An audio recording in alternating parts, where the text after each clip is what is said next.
one of the things that was a common topic in the national conversations was the issue of assessment and accountability. In terms of assessments, the issue of the validity of using a test in English to measure the knowledge of students that don't speak English. The issue of the accommodations with assessments, whether they're valid accommodations or not, that was a pretty constant through all the 6 conversations that we had.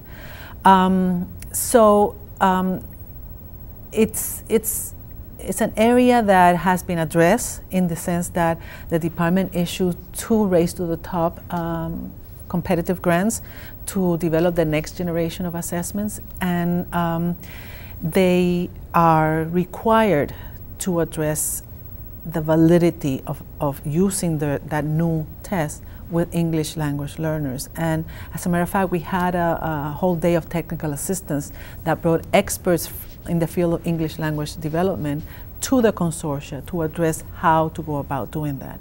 They're required to include English learners in their pilot testing, in the design of their items, and so it's a big, big task for them, and we're all anxiously waiting to see if that is accomplished. In addition to that, the department recently issued another awarded another competitive grant to develop the next generation of English language proficiency assessments. So that's how the department is supporting this. They're putting funding out there for people in the field to see how they can improve on this area.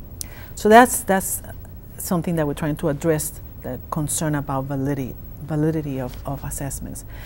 The issue of accountability is very controversial, and we don't have a real consensus agreement on whether English learners should be included or shouldn't they wait until 3 years before they're tested, or, you know, people have different opinions about that. The experiment that we are now going through is the flexibility package. Okay, one size doesn't fit all.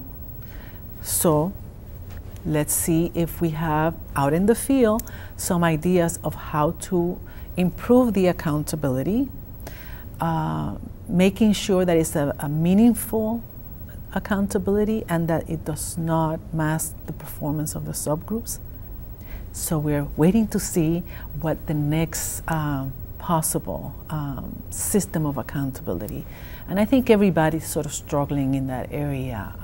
How do you balance holding everybody accountable without putting all these expectations that are not viable expectations for certain subgroups, students with disabilities and English learners. So again, it's a very exciting time because everybody's now saying, okay, let's put our heads together, let's see how we can best do this.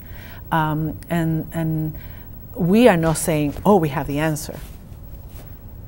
Let's see if some of the states have better answers.